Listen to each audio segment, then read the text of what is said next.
All right, you know what? Since it's 90 degrees out here and climbing, and since it is fucking smoggy from all the forest fire smoke, we might as well change or redo the solder on the radiator where the brass tank mounts to the copper core. As you can see right there, it is all wet. And right there, where the screwdriver is pointing, is where it's leaking. I've kind of damaged it, but there's a crack going along there where it has failed.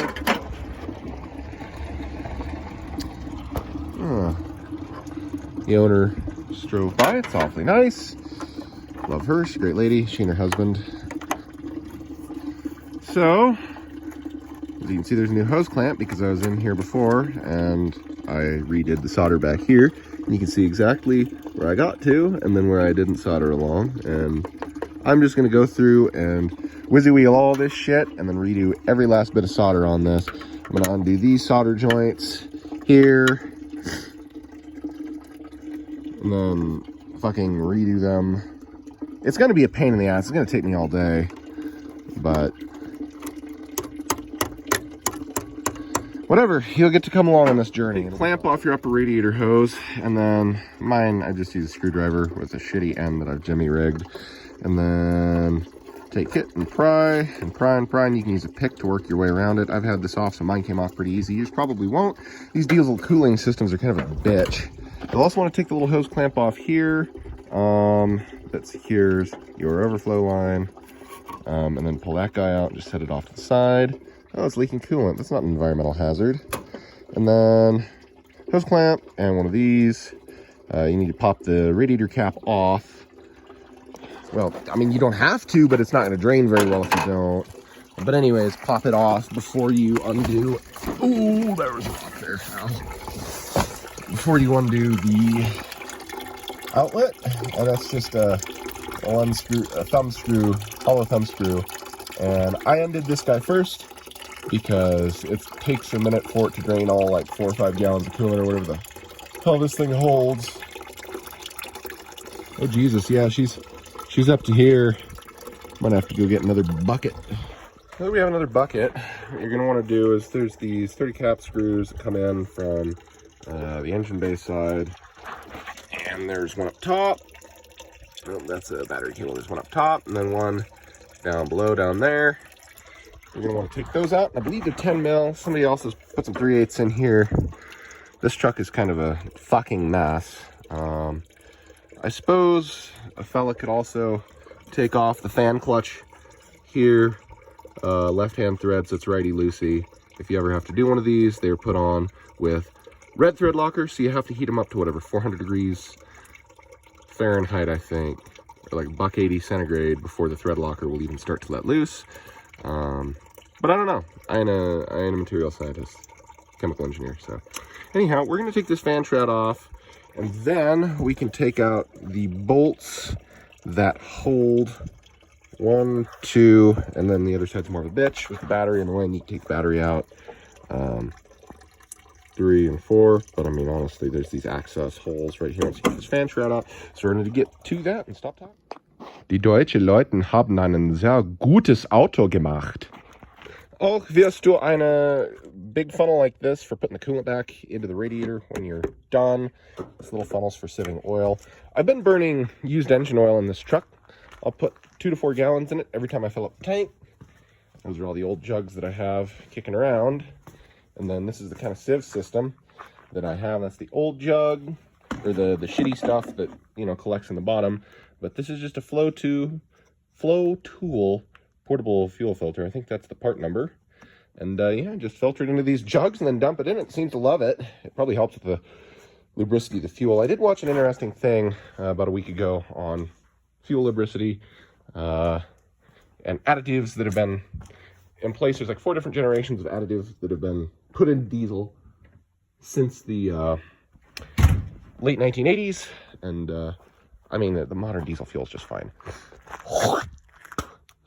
for most stuff like this. But, you know, it can't hurt to put a little extra something in here. Anyways, so what I did was I went and got quarter drive ratchet and a 3-inch extension.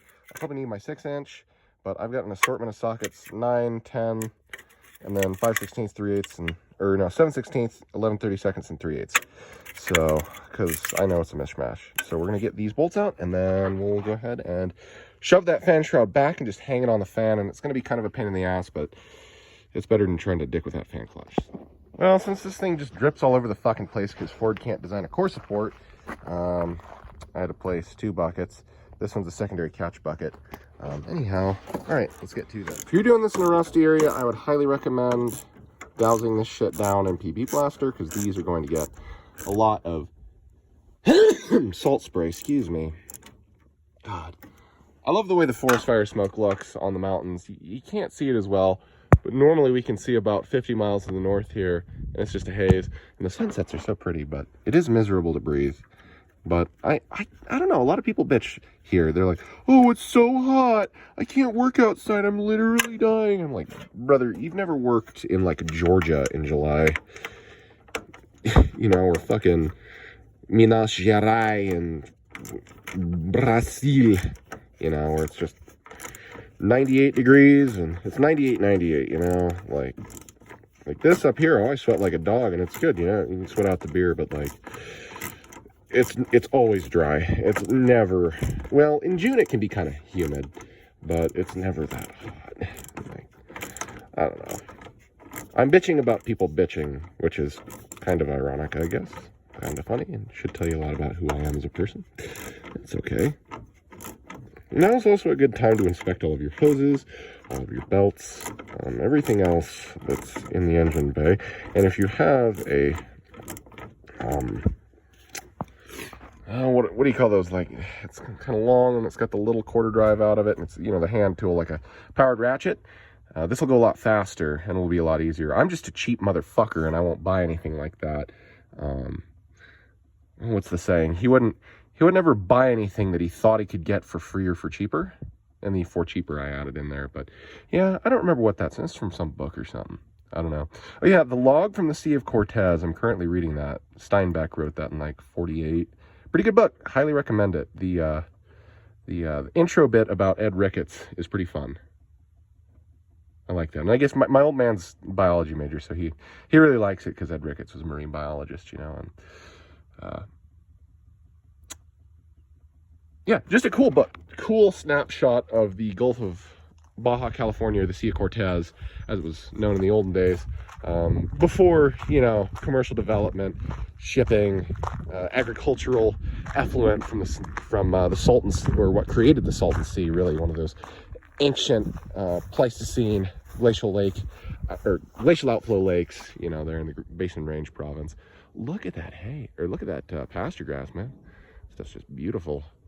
I think he's gonna hay it. He's got all his haying equipment out here, but that old farmall's kind of struggling. Needs a carb, something fierce. But yeah, no, the sickle on it works pretty good, so you can mow ditches with it. I split that Kubota a year or two ago, 2 winters ago, and I had to put a clutch in it, and the pilot bushing in it was screwed, and oh, it was just all sorts of messed up. And I pop tested those injection nozzles, and suppose I should have put a radiator hose in it. Anyhow, yeah, I did the valve covers and reseal. Well, I didn't reseal that, and you can tell because it's fucking leaking. But now these little 3-cylinder diesels, this is a fun little tractor. I really like this little tractor. It's like a 1970 Kubota B7100. 70 or 71, it's one of the 2 years. I don't know which, but this thing fucks. So does this old Farmall, but God, those trike tractors kill more farm kids. I still love them though, they're fun.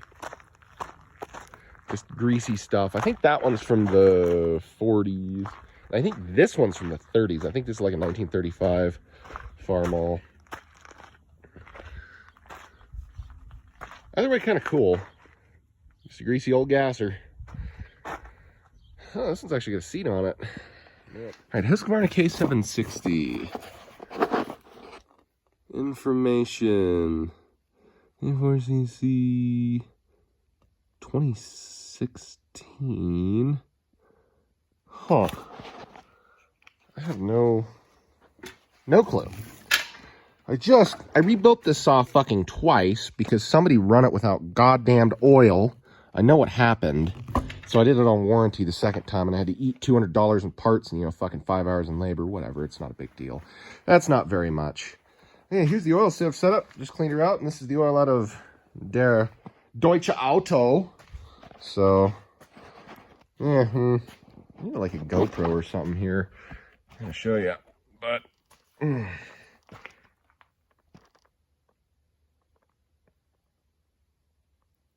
can see, you just pour some in, and then see it's already going down. That's pretty quick, actually. This oil is not terrible, though. Anyhow, well, we got the Husqvarna information, so let's go show you that fan shroud pulled off. I gotta order a carb for that K760, which is fucking irritating. Oh yeah, this is the fan shroud. You can see, you just pull it off and you kind of lay it back there, and the only thing that's really going to be a problem is that lower radiator hose, because you can see it kind of hits, well, you can't see it, but it does hit against it down there, so you just gotta mess with it. Yeah, I'm gonna go down there and close that petcock, thumb screw petcock, and then we're gonna go ahead and loosen up that lower radiator hose, and we're gonna do it very gingerly. And I like to make sure that I loosen all the way around its circumference, and then I kind of work it back and forth and slowly and gently pulling it. It might take me 20 minutes to get a hose off, but on something this old, I just don't want to make the mess again, because I've made messes with these and had to clean them up, especially on my old man's new concrete. That was probably 5 or 6 years ago, but he gets all pissed. Yeah, my brand new concrete, whatever. Okay, fine, I'll fucking clean it up. Diatomaceous earth, little silicate shells of various protist and other ancient marine life, phytoplankton, plankton, and zooplankton, as well as various forms of siliceous algae, work very good for absorbing oils. They're not hydrophobic, but they readily absorb it into their lattice or their crystalline structure and retain it. And I don't know what it is about it, surface tension or what, but that shit's so cool. Anyhow, oh, is this lefty? No.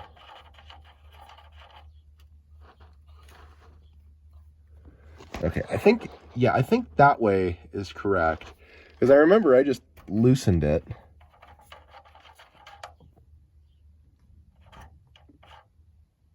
Yeah, okay. No, it has to be all the way out. Just like that, so it's left-hand thread, just like every fucking thing else. Okay, and then as you can see, I positioned that hose clamp. Excuse me, the last time that I was in here so I could actually get to this thing. Because inevitably, I figured I'd be in here again. I just didn't think it would be this soon.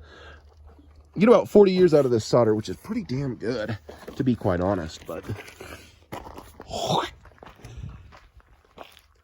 boy, when you have to redo it, it is $150 to have a shop do it, so I guess I get to spend a few hours with the torch.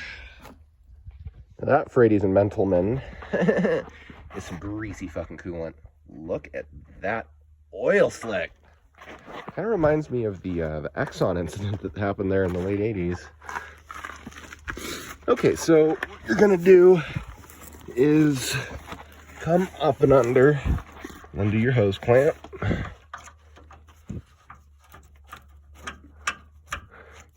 You're supposed to use a hex socket with it.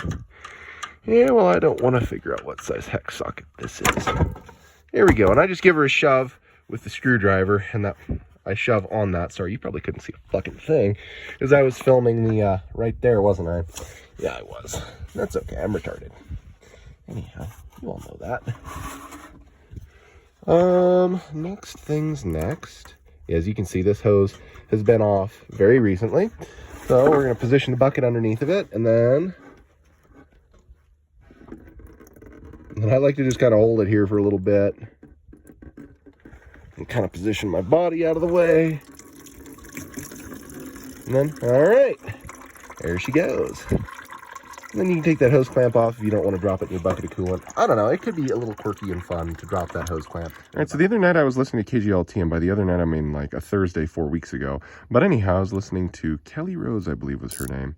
had a lovely voice for radio. Anyhow, she played a song by the Pixies I hadn't heard before. Their version of Que Sera by, I think, Doris Day from like 1958. Anyhow, it was pretty tits out of 10. I liked it. So what you're going to want to do is put a 10 mil on this extension and your little ratchet or whatever your setup is. I don't know, you do you. And then you want to come down here kind of like that and lefty-loosey, yeah. It's always bass-ackwards of what you think because you're going at it from the backside, hitting her from behind. And you know what? I might just loosen all these. Good Lord, I didn't skimp on the tightening for using a 1/4 inch. That's okay. At least I think this is what you're supposed to take out. This is what I remember taking out. You don't need to worry about what to take out, though. Just have faith. I have a lot of faith. I pray. Do you pray? Oh, yeah, another thing I was going to say is I was reading... So I started off with Lonesome Dove in April, and that's a great book by Larry McMurtry. I haven't seen the TV show, but the book is excellent. Highly recommend it if you need something that'll take you a minute to get through, because it's like 880 pages. And then I was like, okay, I want to read some more Western novels, you know. So I read Blood Meridian by Cormac McCarthy. I think that might be my favorite novel I've read in a long time. Just the imagery in that. It's such a fucked up book, but it's so goddamn good. And then I read Butcher's Crossing by John Williams. It's a good book. And a lot of people fawn over it and they're like, oh, it's a great book. But just the amount of realism with characters, like, you know, Schneider just acquiesces to all this shit. No, he doesn't. Schneider would have pulled a fucking pistol and they would have mutinied and all this other stuff. Old West was just a brutal, brutal place for hard, coarse people. And now I'm reading Log from the Sea of Cortez. I don't know. I'm thinking maybe next I read Nabokov's Lolita or The White Knight by Dostoevsky, because I could use a break from Western literature. And I don't know. I also kind of want to read Marcus Aurelius' Meditations. That could be fun. But it is good to go to like Vargo's or something and just get books, you know, used for like $5 or $10 and just have them on the bookshelf and you can come back to them. I need to read Blood Meridian again because it was just a lot. There's just a lot going on there. His writing style, his like lack of use of punctuation and of definitively outlined sentences and syntax and all this is just, it creates an aesthetic, and I mean with two S's, that it's, I don't know, it is such a good book. I fucking love Blood Meridian. It's not for everybody, but it's definitely a commentary. Shoot, what else? All right, well, you just saw me pull 2 of those out. I'm blabbing a lot, but I have a lot to share. Sharing is caring. It's like Sticky shared fucking whatever that virus was with me. And then I get to be sick at work. That was fun. Yeah, if any of you greasy cocksuckers have, or who live in like, I don't know, western Montana, southeastern Idaho, and southeastern, because I ain't driving to fucking Sandpoint, or like northwestern Wyoming, have a 354 ratio Dana 60 that you want like under $1,000 for, like a normal people price, I might be interested. Because the axle in this thing is sacked. Oh, there's a little sweat bee on me.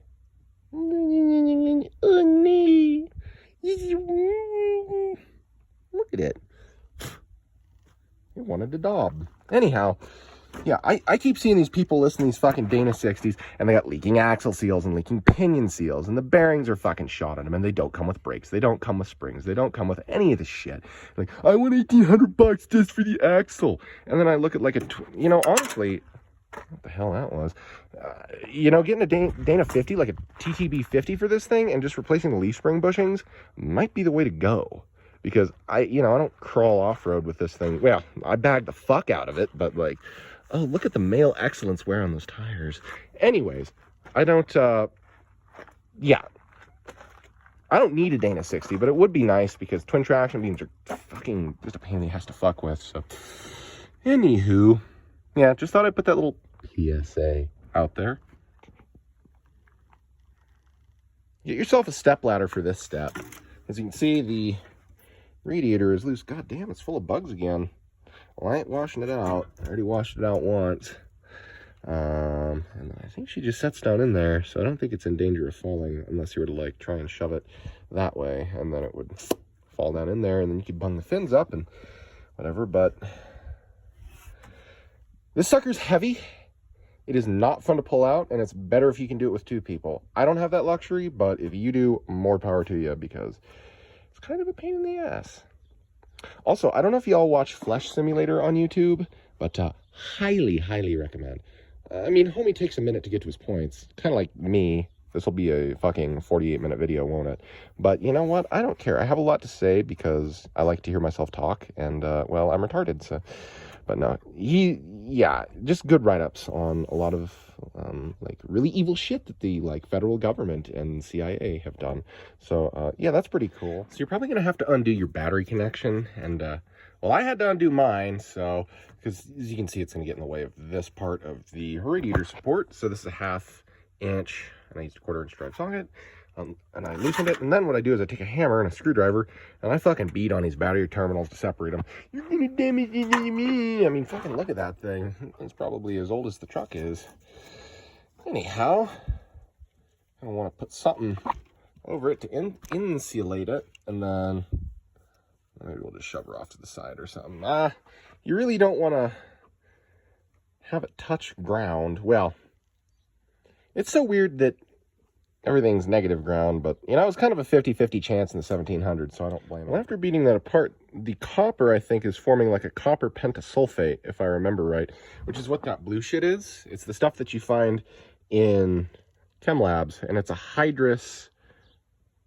Come on. Hydrous copper sulfate that precipitates out. And as you can see, it deposited a little bit of copper on the tip of the, who's gonna watch it here? Probably the sulfate reacted with some of the iron, and the copper was deposited. Interesting. But I don't know. That's just my hypothesis. I ain't no chemist. Yeah, this thing's probably 70 pounds, 80 pounds.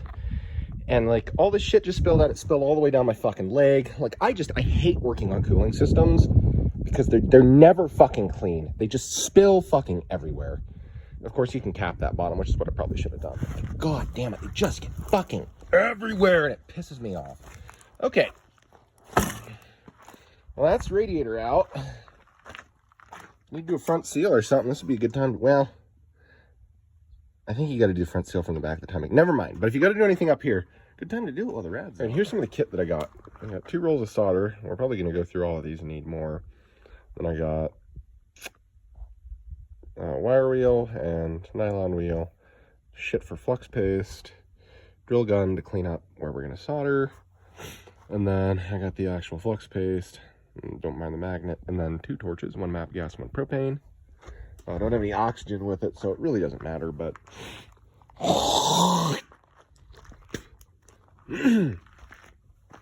yeah, I'm going to focus on this top tank, and once I get the top tank done, we can do whatever on the bottom tank that we don't get, or that we have enough solder for. I also think I'm going to go get a couple tires so we can lean this up against something and have a little bit more comfortable of a sitting and working situation, since I don't have any knee pads, because I am a cheap motherfucker. Also, if y'all need any used dump tires, I got some dump tires, so, yeah, $1.40 for the 4 of them. I found them on the side of the road, but no, I don't ship, so don't even ask. I don't fuck with that. Yeah, we're gonna get a couple tires and set that sucker up on there. I think that'll just be the best way to do this. That way I can get a little angle on stuff, you know. Ooh, and maybe a chunk of mat or something. That could be nice to kneel on, or a bucket or something to sit on. All right, this is the situation. I got 2 shitty sawhorses here that I've spilled coolant all over, which is lovely. And I have the radiator just kind of strapped down here just to make sure it doesn't fall. I ain't worried about it falling this way. It's pretty stable this way until you really get her past. It's this way that I needed to strap it against. So, that'll be how it is. I could always shim underneath it here as well. That side would probably be the better one. Let's chuck wood or something. And then have it kind of be more stable that way. But what I'm going to do is get that torch and start by undoing all the solder joints here. And then I think there's 2 here. And then there's some solder in here. So you can see under there. And I might wire wheel it first. Let's see if I can't get anything off. Once we have that done, I might have to bring that step ladder over here just to get a little better angle, but we're going to go ahead and melt all this old solder out, pop it on the ground or whatever, and then throw some new solder in it. I don't know how we're going to do it, but we'll figure it out. Once you get your torch lit like this, simply place it against this for a little bit, and then you'll watch as those kind of bubbles there just past the tip start to liquefy. You'll want to be wearing long pants when you do this, which I am definitely not. But yep, you can see there's some solder starting to come out there. And it'll just drip down like that. And it should separate pretty easy once that solder's molten. Doesn't take much. I don't know if it's just my perception, but it's probably 85 degrees Fahrenheit outside right now, about 32 degrees centigrade. And while I'm doing this, it seems to be working a lot faster, using about the same volume, I guess, of gas out the tip, or the same rate of flow. It seems to be working a lot quicker. So anyhow, I melted out this guy, these 2, and this one. But it seems to be working a whole lot better than it was this winter. But I was in a heated shop. But I think that the temperature, like once it's 85 or 90 outside, it's such a beautiful day out here. Anyhow, well, yeah, the sucker should pry loose. I have to do a little bit more. Yeah, I don't think all the solder's out of this guy, so just keep going, be gentle with them. These copper and brass tanks, especially after 40 years, can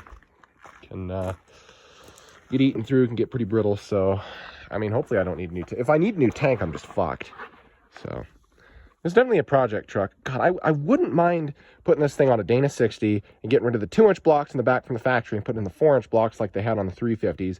Then having the Dana 60 up front and then putting a clutch in it and a built 7.3 with a turbo on it and putting a ZF5 in it. But I don't know, some part of me likes the 6.9 and the 4-speed. It fits the aesthetic of the truck, you know, but I ain't for aesthetics. I'm for aesthetic. All right, so here's what I've done so far.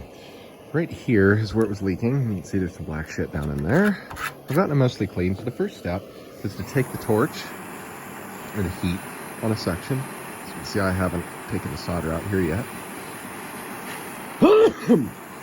Good Lord Almighty. And then heat it for maybe 10 seconds until you start to see that bubbling. And then take a screwdriver or a pick or something and do that and just shunt it into a pan, you know, like that guy. Or onto the floor and sweep it up later because it will just crystallize on the floor. It'll harden on the floor. And, you know, you just scrape it out.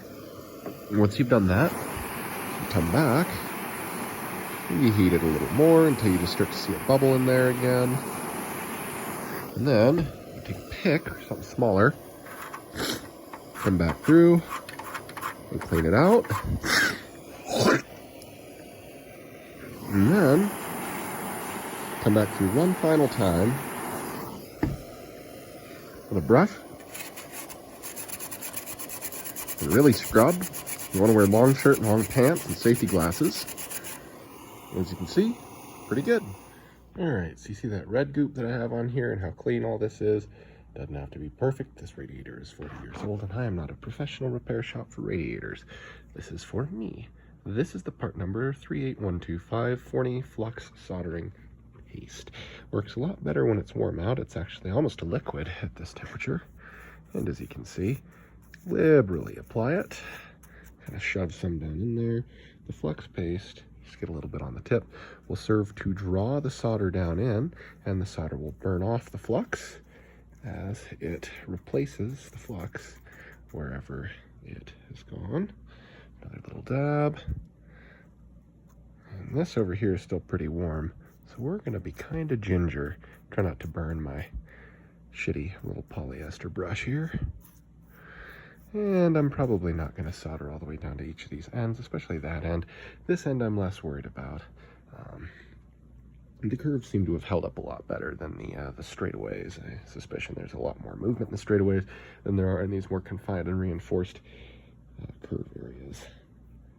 Once you have done that, you're going to want to take your torch and heat the area up and then drip solder onto it, kind of a hot solder job, so that way the solder can conform and doesn't cool instantly upon hitting the brass tank.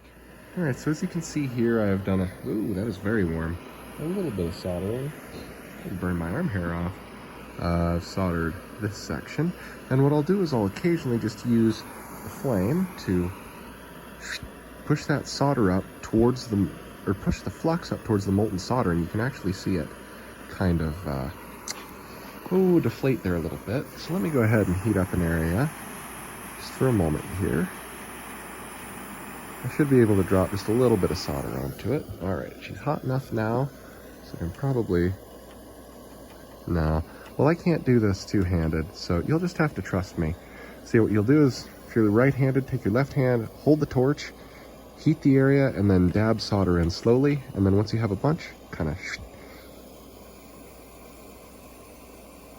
I hate sneezes that don't happen. Push some of this flux back up onto the solder, and it will flatten right out. All right, so after doing the other side, and I'll show you that one in a minute, I went through and I resoldered this section right to here. And then right there at that kind of bump is where I had resoldered all this last winter. As you can tell, I had to goober the shit out of it because this right here, this whole thing was just like rotten back in there. So I just, or no, it wasn't rotten, it was just bent all to hell. So I had to solder all that. So what we're gonna do now is, I got this one up, and this is as far out as I'm going to bend it. Don't bend it much further than this, because you will break the solder down there. And the reason I'm leaving the solder down here is because I don't have a great way to make sure that everything stays lined up. If I can just put it back over once I make this corner, that'll be better than me trying to mess it up and then getting the bolt holes out of line for where it mounts to the core support. So over here you can see it came out pretty decent. Right in here it was struggling. I think there was some water, some impurities or something under there. You can see there's almost a little bit of some shit still popping through, but I went through and kind of boiled that all off.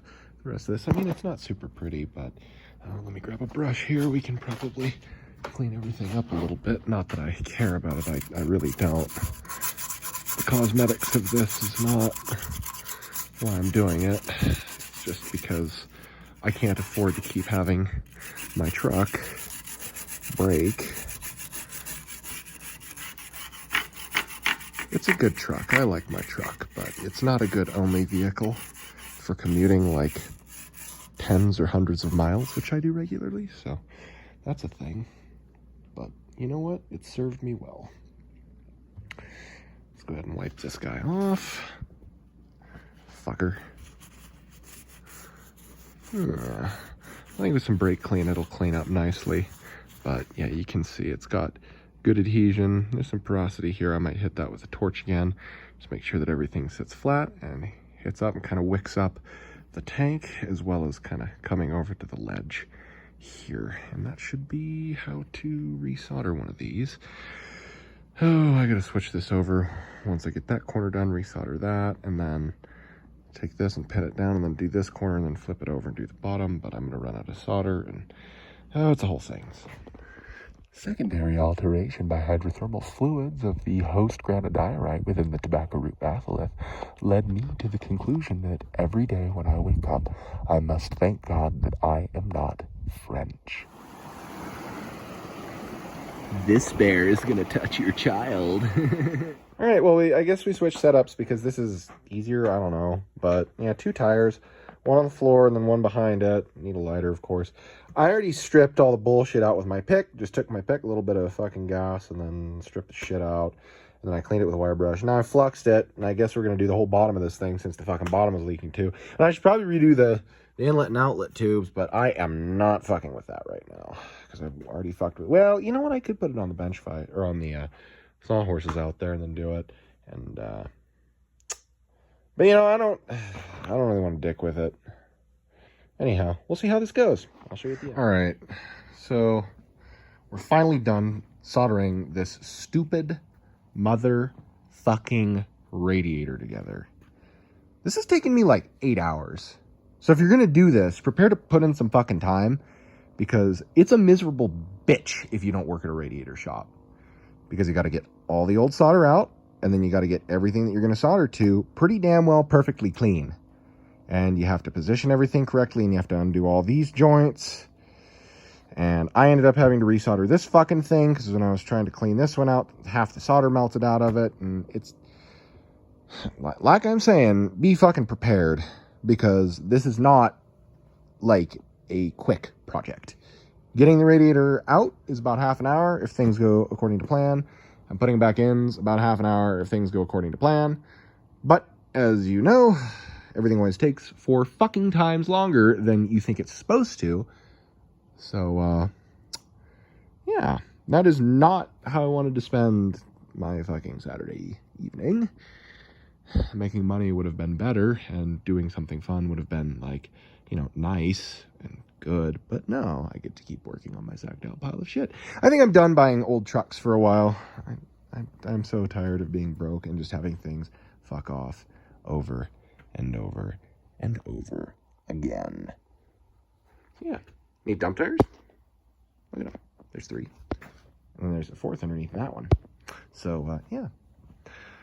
Well, I don't know. I might include a clip at the end of the truck running, but I might not. Put the radiator in, drop it in. You put the 4 core supports with these toward the core. Or you put the 4 bolts through the support into the core support, and then you put the fan shroud back on, and these 4 bolts, and then you put the 2 hoses back on and fill it up with coolant. It's not hard. Installation is the reverse of disassembly.